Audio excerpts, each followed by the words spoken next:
Hey there, it's great to see you. Whether you've been part of this community for a while or this is your first time here, welcome. I'm really glad you clicked on this video because today's topic is a powerful one and it's one that not enough people are talking about honestly. So I want to invite you to take a deep breath, drop any judgments or assumptions at the door and come into this conversation with an open heart, because today we're diving into something that's often misunderstood, frequently misrepresented, and deeply emotional, even if it doesn't always look like it on the surface. I want to talk to you about male sexual desire, the truth about it. Not the TikTok version, not the rom-com version, not the locker room version, the real version. Now, before you think, I already know what men want, it's obvious, or here we go again, men are just visual and physical, I want to stop you right there. Because there's so much more to this conversation than just libido and lust. Behind male desire, there's often a mix of longing, fear, insecurity, emotional need, and yes, even love. I've spoken to thousands of men over the years. I've coached them, I've sat with their stories, and I can tell you firsthand what they show on the surface isn't always what's really going on underneath.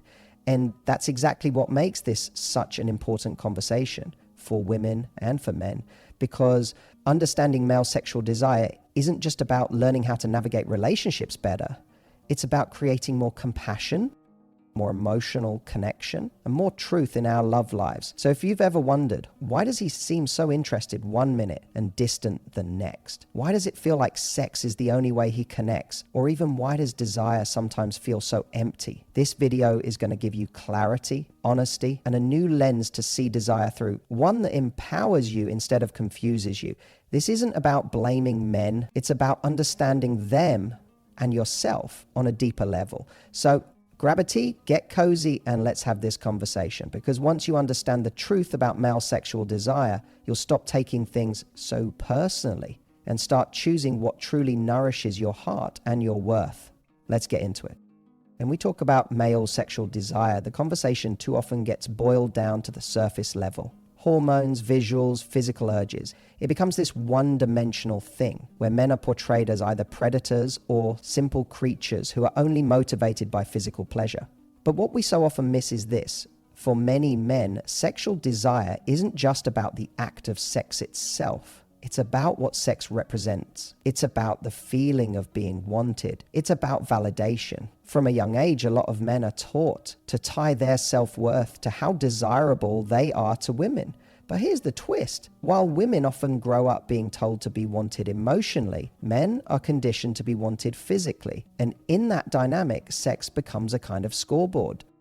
If a man feels that a woman wants him sexually, it sends him a message: you matter, you're valuable, you're enough. It becomes a shortcut to feeling good about himself, to feeling chosen. You see, underneath the desire for sex, there's often a hunger for significance, for approval, for closeness. But since many men are never taught to express vulnerability or ask directly for emotional connection, sex becomes the socially acceptable and often subconscious. So when a man is craving reassurance, or he's feeling insecure, lonely, or not enough in some part of his life, the desire for sex can spike, not necessarily because of pure physical attraction in that moment, but because he's trying to fill an emotional gap. He wants to feel seen, desired, worthy. This is why some men become hyper-focused on sex in a relationship, because every time their partner wants them physically, it confirms a belief that they're still lovable, still attractive, still wanted. And when that desire isn't as frequent, whether for natural reasons like stress, tiredness, or daily life, it can trigger a man to question his worth. Not because his partner doesn't care about him, but because he's interpreting the absence of sexual signals as a reflection of his inadequacy. Now, this doesn't mean that all sexual desire in men is about insecurity. That would be a massive oversimplification. Many men have a healthy, joyful relationship with their desire and enjoy physical connection in ways that are deeply rooted in love, curiosity, and fun. But what it does mean is that far more often than we admit, sex becomes a channel through which men seek the emotional safety and validation they were never taught to pursue in more vulnerable ways. And that's where understanding becomes powerful. Because when a woman can see this dynamic, she stops personalizing everything. She doesn't feel used when she senses that his desire is tied to something deeper. Instead, she can decide how to meet it, whether to meet it, and what kind of emotional connection she wants to foster in the relationship. The truth is, male desire isn't just about sex. It's about significance. And until we start talking about that, we'll keep missing what really matters. Let's talk about a truth that's easy to overlook, especially in the early stages of a relationship when chemistry is off the charts and you feel like you're living in a romantic movie. That truth is this: sexual attraction on its own will not hold a relationship together. It might spark it, it might give it that initial rush of adrenaline and obsession, but if it's not backed by emotional connection, by actual bonding, that fire will eventually burn itself out, and often it disappears just as fast as it came on. We all know the feeling of being magnetically drawn to someone, that electric energy when you can't keep your hands off each other. It's exciting, it's powerful, and it's addictive. But what many people don't realize is how quickly that high can crash when there's no emotional foundation beneath it. Without shared values, honest conversations, and real emotional intimacy, sexual attraction becomes like sugar, instant energy followed by an inevitable crash. I've heard so many people, especially women, say, "But it felt so real in the beginning. He was obsessed with me. The chemistry was insane. I thought we had something. And then one day, he just seems distant, less available. He pulls back. The sex is still there sometimes, but it feels different. Less connected, more like routine than passion. And the woman is left thinking, what changed? But often the truth is that nothing changed. It was always that way. It just took time for the illusion to wear off. This happens because attraction is not the same as connection. You can be wildly attracted to someone you barely know. You can crave someone's body without ever seeing into their heart. And unfortunately, that initial high can convince you that you're building something real, when in fact, you're just burning through the first layer of desire with nothing deeper underneath to sustain it. What keeps relationships alive and vibrant isn't just how good the chemistry is in the beginning, it's how well the emotional connection deepens over time. It's how safe both people feel to be their full selves. It's how well they communicate, how deeply they trust each other, how emotionally generous they are when things get tough. And when that kind of emotional intimacy is present, the sexual chemistry doesn't die, it evolves. It becomes richer, more playful, more connected. The desire stops being about validation and starts being about expression, about sharing a moment of closeness with someone who knows your soul. So if you're in a relationship that started with fire but now feels cold, don't just ask, where did the sex go? Ask, was there ever real connection beyond the physical? Because without that emotional glue, sexual attraction is like a match, hot, bright, and gone in seconds. But with connection, it becomes a slow burning flame that can last a lifetime. This is one of the most heartbreaking patterns I see, and it's far more common than we realize. Somewhere along the line, too many women internalize the message that their body, their physical appearance, their sexuality is their primary source of worth, not their intelligence, not their compassion, not their humor or creativity, but their looks and their ability to turn someone on.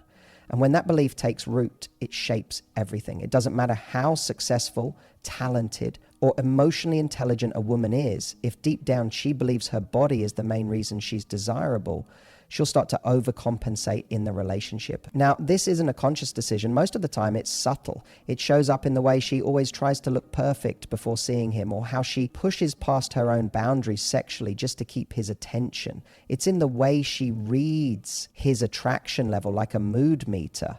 If he's more flirtatious, she feels safe. If he's distant, she panics and thinks, what did I do wrong? Am I still attractive? Did I let myself go? That anxiety leads her to believe she needs to perform more sexy texts, more lingerie, more keeping it exciting, because if the spark dies, she thinks she dies with it. And when that happens, she stops being present. She's not engaging from a place of authentic connection anymore. She's not asking herself, do I feel good around him? Is this a healthy dynamic? Instead, her focus is on pleasing, on maintaining his desire at all costs, even if that means losing herself in the process. This overcompensation isn't just exhausting, it's damaging, because it silently reinforces the lie that her worth is conditional. That if she gains weight, if she gets older, if she has a bad day and doesn't feel sexy, she's somehow less lovable. And that belief creates fear. Fear of losing him, fear of being replaced, fear of being invisible. So she clings harder. And ironically, the more she tries to earn his desire, the more she starts to feel empty inside, because no amount of sexual attention can fill a void where self-worth should live. But here's the truth. When a woman shows up in her fullness, not just as a body, but as a whole person, her value becomes undeniable. When she knows that her mind, her heart, her presence, her boundaries, and yes, her physical beauty together are what make her powerful, she stops chasing validation and starts attracting real connection.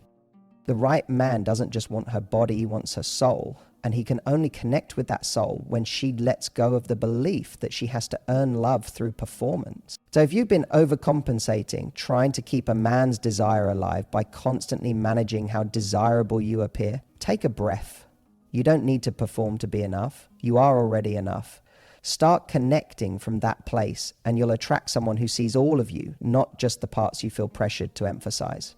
Let's talk about something that might surprise you, especially if you've been conditioned to believe that men are only after one thing. Despite all the cultural stereotypes and surface level behaviors, most men are quietly, deeply longing for something they rarely know how to articulate. And that something is real intimacy, not just sex, not just attention, but that feeling of being truly known, accepted, and emotionally safe. The challenge is many men don't know how to ask for it. They're not always taught the language of vulnerability. They're taught performance, to be strong, to be stoic, to be in control. So even when they're craving emotional closeness, they often reach for the only form of connection that feels familiar or acceptable: physical intimacy. This is why so many men seem to initiate sex in moments when underneath it all, they're actually feeling scared, insecure, or disconnected. It's not always about desire in the traditional sense. Sometimes it's a way of saying, do you still want me? Do I still matter to you? Will you let me in even now? But rather than expressing that need directly, they reach out physically, not because they're emotionally numb, but because it's the only way they've been taught to get close without feeling weak. The problem is, this approach creates a loop where the deeper emotional needs are never truly addressed. He wants to feel loved and connected. She might be looking for conversation or tenderness. But instead, he initiates sex, and if she declines or pulls back, he interprets that as rejection, not just of the act, but of him, and that the distance grows. When what both people probably want is to feel safe again in each other's presence. But when a man does feel safe, when he senses that he can open up, be seen, be imperfect, something remarkable happens. That armor he's been wearing starts to come off. He becomes more present, more emotionally generous. He starts to communicate more, express more, even listen more. Because now he's no longer surviving in the relationship, trying to prove something or protect himself. He's actually experiencing the relationship. And that right there is where intimacy lives, in the emotional space between two people who have stopped performing and started being real. So if you've ever wondered why a man pulls away after sex, or why he seems avoidant in deeper conversations, it might not be because he doesn't care. It might be because he does, and that feeling scares him. He doesn't want to get hurt. He's been told to be strong, not soft.